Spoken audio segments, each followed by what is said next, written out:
Chapter 10, Southern Sudan, 2008. The men finished their meeting. They all stood and walked past Naya's house. Naya joined the crowd of children following them. A few minutes walk beyond her house, there was a tree. The men stopped at the tree, and the stranger talked to Naya's uncle some more. There was another tree some 50 paces past the first one. With Naya's uncle beside him, one of the men stopped at the halfway point. The other man walked the rest of the way and examined the second tree. The first man called out to his friends in a language Naya did not understand. The friend answered in the same language, but as he walked back toward the group, he translated for the chief, and Naya could hear him.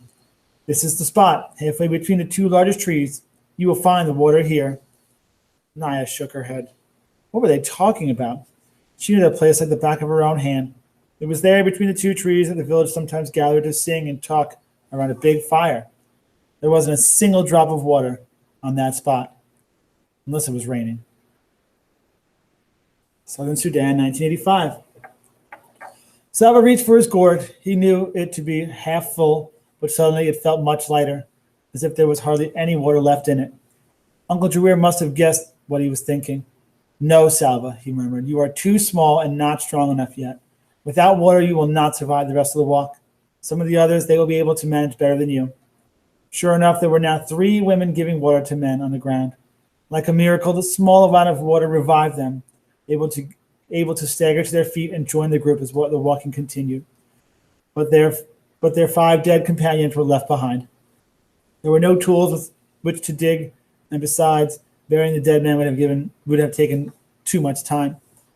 Salva tried not to look as he walked past the bodies, but his eyes were drawn in their direction. He knew what would happen. Vultures would find the bodies and strip them of their rotting flesh until the bones remained. He felt sick as he thought of those men first dying in such a horrible way and then having even their corpses ravaged. If he were older and stronger, would he have given the water to those men? Or would he, like most of the group, have kept his water for himself? It was the group's first day in the desert.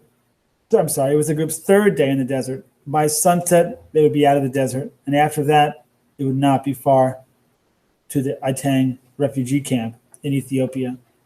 As they trudged through the heat, Salva finally had a chance to talk to Uncle about the worry that had been growing like a long shadow across his thoughts. "Uncle, if I'm in Ethiopia, how will my parents ever find me?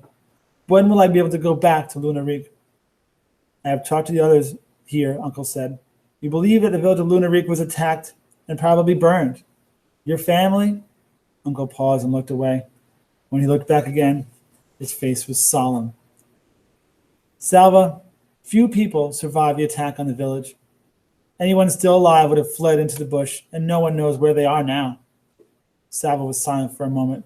Then he said, "At least you'll be there with me in Ethiopia."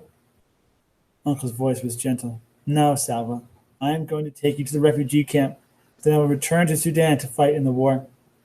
Salva stopped talking and clutched at Uncle's arm. "But Uncle, I will have no one. Who will be my family?" Uncle gently loosened Salva's grip so he could take the boy's hand in his. "There will be many other people in the camp. You will become friends with some of them. You will make a kind of family there. They too will need people they can depend on."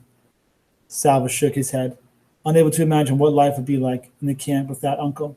He squeezed Uncle's hand tightly. Uncle stood quietly and said nothing more. He knew it would be hard for him. "He knows it will be hard for me," Salva realized. "He does not want to leave me there, but he has to go back and fight for our people. I mustn't act like a baby. I must try to be strong." Salva swallowed hard. "Uncle, when you go back to Sudan, you might meet my parents somewhere. You would tell them where I am, or you could talk to those you meet and ask where the people of Lunarik are now." Uncle did not answer right away, and then he said, "Of course I will do that, nephew." Salva felt a tiny spark of hope. With Uncle looking for his family, there was a chance they might all be together again one day. No one in the group had eaten anything for 2 days. Their water was nearly gone. Only the vision of leaving the desert kept them moving through the heat and the dust. Early that afternoon, they came across the first evidence that the desert was receding. A few stunted trees near a shallow pool of muddy water. The water was unfit to drink, but a dead stork lay by the pond's edge. Immediately, the group began to make preparations to cook and eat the bird. Salva helped gather twigs for the fire. As the bird roasted, Salva could hardly keep his eyes off it. There would only be enough for a bite or two for each person, but he could hardly wait. Then he heard loud voices. Along with the rest of the group, he turned and saw 6 men coming toward them. As the men approached, he could see that they were armed with guns and machetes. The men began shouting, "Sit down! Hands on your heads! All of you, now!" Everyone in the group sat down at once. Salva was afraid of the weapons, and he could see the others were too. One of the men walked among the group and stopped in front of Uncle. Salva could tell by the ritual scarring on the man's face that he was from the newer tribe. "Are you with the rebels?" the man asked. "No," Uncle answered. "Where have you come from? Where are you going?" "We came from the west of the Nile," Uncle said. "We are going to Itang, to the refugee camp." The man told Uncle to get up and leave his gun where it was. 2 of the other men took Uncle to a tree several yards away and tied him to it. Then the men moved among the group. If anyone was carrying a bag, the men opened it and took whatever was in it. They ordered some people to remove their clothing and took that too. Salva was trembling.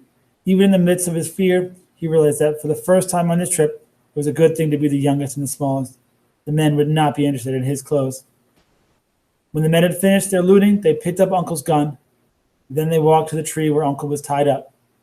Maybe they will leave us alone now that they have robbed us, Salva thought. He heard them laughing. As Salva watched, one of the men aimed his gun at Uncle. 3 shots rang out. Then the men ran away.